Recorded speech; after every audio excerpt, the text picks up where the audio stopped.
గత కొన్ని రోజులుగా షర్మిల అయితే కాంగ్రెస్‌లో తన పార్టీని విలీనం చేస్తుంది. కాంగ్రెస్‌లో జాయిన్ అవుతున్నారని చెప్పేసి అయితే ఒక వార్త చర్చనీయాంశమైంది. అంటే కొన్ని రోజుల్లో ఇంకా తను జాయిన్ అవ్వడం పక్కా ఖాయమని చెప్పేసి అయితే విశ్వసనీయ వర్గాల నుంచి వస్తున్న సమాచారం. కానీ ఇప్పుడైతే తాడపల్లి ప్యాలెస్‌లో భేటీ కానున్నారు జగన్ ఇంకా షర్మిల. అయితే ఈ భేటీ తర్వాత తను కాంగ్రెస్‌లో జాయిన్ అవుతుందా లేదా అనేది అయితే ఒక చర్చ జరుగుతుంది. ఒకవేళ జాయిన్ అవుతారా లేదా? అసలు ఏం జరుగుతుంది తర్వాత అనేది ఆ అంశం మీద మనతో పాటు చర్చించడానికి మనతో ఉన్నారు సీనియర్ పొలిటికల్ అనలిస్ట్ అంకమరావు గారు. నమస్కారం. నమస్తే సిరి గారు. సార్, ఏంటంటే ఇప్పుడు 4.5 ఏళ్ళ తర్వాత షర్మిల గారు తన కుమారుడి వివాహం పత్రిక అందజేయడానికి పిలుపుకి ఇవ్వడానికి జగన్ దగ్గరికి అయితే వెళ్ళడం జరిగింది. సో అక్కడ ఈ భేటీ అంటే ఒకవేళ జగన్ చెప్తే తను పార్టీలో అంటే కాంగ్రెస్ పార్టీలో జాయిన్ అవ్వకుండా ఉండడానికి ఆస్కారం ఉందంటారా? ఎట్టి పరిస్థితుల్లో కూడా లేదు. ఆ అమ్మాయి ఒక నిశ్చయానికి వచ్చింది. నిన్నటిదాకా ఈరోజు గతంలో నేను ఉదాహరించాను మన దాంట్లోనే రైట్ సార్. చర్చా వేదికలో కూడా 2-3 సందర్భాలు, ఒకసారి కదా 2-3 సందర్భాలు కూడా చెప్పడం కూడా జరిగింది. వాళ్ళిద్దరూ ఒక్కటే, నాకు తెలిసి ఇది ఎందుకో నాటకాలు అనిపిస్తుందని చెప్పి కూడా నేను గతంలో చెప్పడం కూడా జరిగింది. నేను ఈరోజు కూడా దానికి కట్టుబడి ఉన్నాను. ఈరోజు గనక ఆమె గనక అన్నగారికి వెళ్ళి లగ్నపత్రిక ఇచ్చిన తర్వాత ఈరోజు సాయంత్రం ఢిల్లీ ప్రయాణం అది గనక వాయిదా వేసుకొని ఢిల్లీ వెళ్లకుండా కాంగ్రెస్ పార్టీతోటి అంటే కాంగ్రెస్ పార్టీలో చేరకుండా గనక వాళ్ళ ఆహ్వానాన్ని తిరస్కరిస్తే మాత్రం నిస్సందేహంగా నేను చెప్పిన దాన్ని వాస్తవం చెప్పిన అందరూ కూడా ఒప్పుకోవాల్సిన పరిస్థితి. ఈరోజు ఉన్న పరిస్థితుల్లో ఇప్పుడు జరుగుతున్న పరిణామాల్లో మొన్న జరిగినటువంటి రాయబారాల్లో లేదు నేను కాంగ్రెస్ పార్టీలో చేరతానని గట్టిగా చెప్పిందనే మాతం గురించి మాట్లాడారు. దాని గురించి కూడా నేను మాట్లాడటం కూడా జరిగింది. ఈ 2 అంశాలు కనుక మనం పరిగణలో తీసుకుంటా ఉంటే ఇప్పుడున్నటువంటి సమాచారం ప్రకారం కాంగ్రెస్ పార్టీలో చేరుతుందనేది కొంచెం బలంగా వినిపిస్తున్నటువంటి వాదన, అందులో ఎలాంటి సందేహం కూడా లేదు.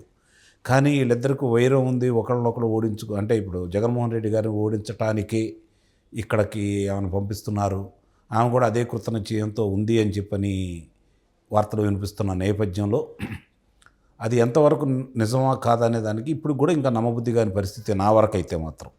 అందుట్లో ఎలాంటి సందేహం కూడా లేదు. కానీ ఈరోజు గనక అన్నగారి మాట విని ఆయన మాటలకు అనుగుణంగా ఆ పార్టీలో చేరకుండా కనుక ఉంటే నిస్సందేహంగా నేను అనుకున్నదే నిజం అవుతుంది. అంటే సార్ ఇప్పటి వరకు ఏంటంటే నేను అక్కడ విచ్ఛిన్నమైనట్టే మనకేంటంటే నారా లోకేష్ గారికి కూడా క్రిస్మస్ కానుక పంపించడం జరిగింది. ఇంకొకటి ఏంటంటే ఎప్పుడైతే జగన్ గారు విన్ అయ్యారు అక్కడ ముఖ్యమంత్రి అయిన తర్వాత తను మొత్తం తెలంగాణకు వచ్చేసింది, అక్కడ లేరు. సో ఇక్కడ మేము నిజంగానే విడిపోయామన్నట్టే వాళ్ళ యాక్షన్స్ అయితే ఉన్నాయి. సో సడన్గా ఇప్పుడు అన్నమాట ఎలా వింటారు సార్? అంటే జనాలకు అదే కదా డౌట్. ఇప్పుడు గతంలో కూడా ఉదాహరించాను సిరి గారు, అన్నకో విభేదిస్తే ఆంధ్ర రాష్ట్రంలో కదా ఆమె పార్టీ పెట్టుకోవాల్సింది, తెలంగాణలో కాదు కదా. తెలంగాణలో పార్టీ పెట్టుకున్నారు అంటే అన్న మీద కదా పోరాటం చేయాల్సింది. అన్యాయం జరిగింది ఆంధ్ర రాష్ట్ర ప్రజలకు కదా. ఆంధ్ర రాష్ట్ర ప్రజలు ముఖ్యమంత్రి కావాలని మీరు తిరిగారు కదా అన్నగారిని. మరి ఆయన జగన్మోహన్ రెడ్డి గారు ముఖ్యమంత్రి కావాలని చెప్పి ఆంధ్ర రాష్ట్రంలో తిరిగిన తర్వాత అక్కడ ప్రజలకు అన్యాయం జరుగుతుందని చెప్పని అంతా అర్థమైపోయిన తర్వాత మీరు వచ్చి తెలంగాణలో పార్టీ చేస్తే అన్న మీద పోరాటం చేసినట్టు ఎట్లా అవుతుంది? కాదు కదా. వాళ్ళ అమ్మగారు కూడా విజయమ్మ గారు కూడా వచ్చేయడం జరిగింది. ఆమె కూడా చెప్పింది కదా, మాకేంటి సంబంధం, జగన్మోహన్ రెడ్డి గారు కదా అక్కడ చూసుకున్నది, మమ్మల్ని ఎందుకు అడుగుతున్నారని చెప్పని ఓ ప్రశ్నకి విలేకరులు అడిగిన దానికి సమాధానం చెప్పారు కదా. ఏదైనా ఉంటే అక్కడ అడగండి, మాకేంటి సంబంధం ఆంధ్రప్రదేశ్ తోటి అని చెప్పని. మరి ఈరోజు ఆంధ్రప్రదేశ్కి వస్తున్నారు అని చెప్పని అనుకుంటే మరి ఆ రోజు ఎందుకు రాలేదు అనే ప్రశ్న ఉత్పన్నం అవుతుంది కదా. నిన్న కూడా నేను 2 విషయాలు కూడా ఉదాహరించాను. ఆమె వచ్చినప్పుడు ఏ విధంగా పోరాటం చేసింది అన్నగారి మీద. ఆ రోజు మనం రాజధాని ఇక్కడే రాజధాని అన్నాం, 3 రాజధానులు ఎందుకు పెట్టావు అన్నగారు అని చెప్పని అడుగుతుందా? లేదు కదా. అవన్నీ నేను నిలదీసినప్పుడు వెళ్ళి ఈరోజు మరి అధికారంలోకి వచ్చిన తర్వాత అంటే కేంద్రంలో అధికారంలోకి వచ్చిన తర్వాత తొలి సంతకం ఆంధ్రప్రదేశ్కి ప్రత్యేక హోదా మీద సంతకం పెడతానని చెప్పి రాహుల్ గాంధీ గారు చెప్పారు కదా. అంటే రేపు పొద్దున ఆమె బాధ్యతలు తీసుకుంటే వచ్చి అమరావతి మహిళల రైతుల దగ్గర కూర్చొని సంఘీభావం తెలుపుతూ నిరసన దీక్ష చేయాలి కదా. ఆ రోజు మాట్లాడుకుందాం. నిస్సందేహంగా ఈ అన్నగారి మీద, జగన్మోహన్ రెడ్డి గారి మీద పోరాటానికి సిద్ధపడింది అని చెప్పని. అప్పటి వరకు కాంగ్రెస్ పార్టీలో ఆమె కలిసి ప్రయాణం చేసి బాధ్యతలు తీసుకొని ఆంధ్ర రాష్ట్రానికి వచ్చి తొలిసారిగా ఇక్కడ ఏర్పాటు చేసిన సభలో కానీ సమావేశంలో కానీ ఆమె మాట్లాడినప్పుడు ఆమె మాట్లాడిన దాన్ని బట్టి ఆ రోజు మనం వెళ్ళి మాట్లాడుకుందాం. ఎందుకంటే గతంలో కూడా ఈరోజు జరుగుతుంది రేపు జరుగుతుంది కాంగ్రెస్ పార్టీలో అని చెప్పని వాయిదాల మీద వాయిదాల పర్వం నడిపి చివరికి ఆ పార్టీలో విలీనం కాకుండా ఆ పార్టీకి అనుకూలంగా నేను ఎన్నికల్లో పోటీ చేయట్లేదు. కేసీఆర్ గారిని ఓడించాలి అంటే నేను మద్దతు మాత్రం తెలుపుతున్నాను కాంగ్రెస్ పార్టీకి, ఓట్లు చేరకుండా చేయాలనే ఆలోచనతో అని చెప్పని ఆమె ప్రకటించింది. కాబట్టి పార్టీలో చేరలేదు. 2-3 నెలలు ఇవాళ జరుగుతుంది, రేపు జరుగుతుంది, 2 రోజులకు ఒకసారి పలానా తారీఖులో పలానా సమయంలో చేరుతుందని చెప్పని డీకే శివకుమార్ గారితో మాట్లాడటం అవుతుంది. ఢిల్లీ వెళ్ళి మాట్లాడటం కూడా జరిగింది. ఇవన్నీ జరిగినాయి కాబట్టి ఆమె వాయిదా వేసుకుంటూ వచ్చారు. ఆ రోజు జరగలేదు. అన్న ఇదే జగన్మోహన్ రెడ్డి గారు ఆపారని ఒక మాట, లేదంటే పాలేరు నియోజకవర్గం ఇవ్వనందువల్ల అనేది ఒక మాట, ఇట్లా రకరకాలుగా వినిపించినాయి కదా. ఈరోజు కూడా రేపే సమయం, ఎక్కువ సమయం కూడా లేదు. ఒక్కరోజుకే తొందరపడి మనం మాట్లాడుకోవాల్సిన అవసరం ఉంటుందని అయితే నేనైతే భావించట్లేదు.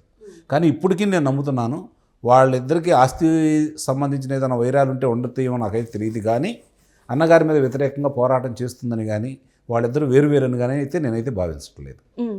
కానీ ఇక్కడ ఏంటంటే రాహుల్ గాంధీ నేతృత్వంలో, సోనియా గాంధీ, ప్రియాంక గాంధీ నేతృత్వంలోనే పార్టీని విలీనం చేసి తను పార్టీలో ఒక అధ్యక్ష పదవి కూడా ఇస్తున్నారనే చర్చ కూడా జరుగుతుంది సార్. సో మరి ఇది ఎలా సార్? మరి అంటే వాళ్ళు అదేనండి, నేను బాధ్యతలు తీసుకున్న తర్వాత ఆమె ఏ విధంగా అంటే కొంతమందిని పార్టీలో చేర్చుకోవడానికి వేరే పేర్లు కూడా వినపడతా ఉన్నాయి.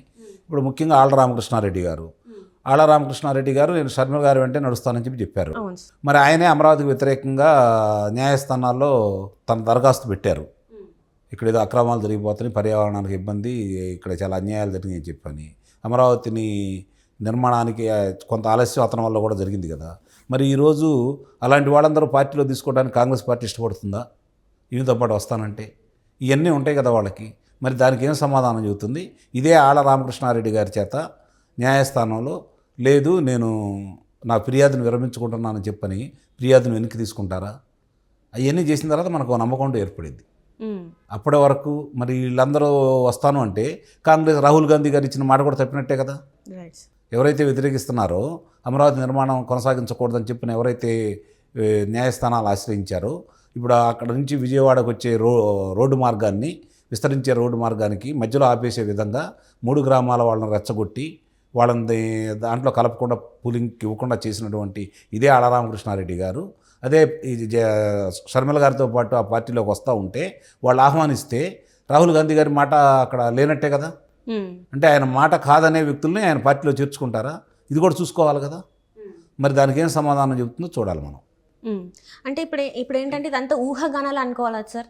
అంటే చేరుతుంది అనేది ఆమె కూడా చెప్పింది కాబట్టి, గతంలో కూడా ఆమె కూడా చెప్పింది, నిన్న కూడా చెప్పింది కాబట్టి 4వ తారీఖు రేపు వెళ్తున్నారు కాబట్టి వెళ్ళి వాళ్ళ దగ్గరికి వెళ్ళి మాట్లాడుకొని వాళ్ళు ఏం చెప్తారో చూసుకొని వాళ్ళు చెప్పేదానికి ఈమె ఆమోదం తెలిపాలి, ఈమె అడిగేదానికి కూడా వాళ్ళు ఆమోదం తెలిపితే ఇద్దరికి సామరస్యపూర్వకంగా కనుక వాళ్ళు పార్టీలు విలీనం చేసుకొని ఈమెకి ఏం బాధ్యతలు అప్పచెబుతారో చూసుకున్న తర్వాత ఆంధ్ర రాష్ట్రానికి బాధ్యతలు అప్పచెబుతారా, లేకపోతే ఆమెని కేంద్ర కమిటీలో తీసుకొని అట్లా ఏమైనా చూసుకుంటారా అనేది చూసుకోవాలి.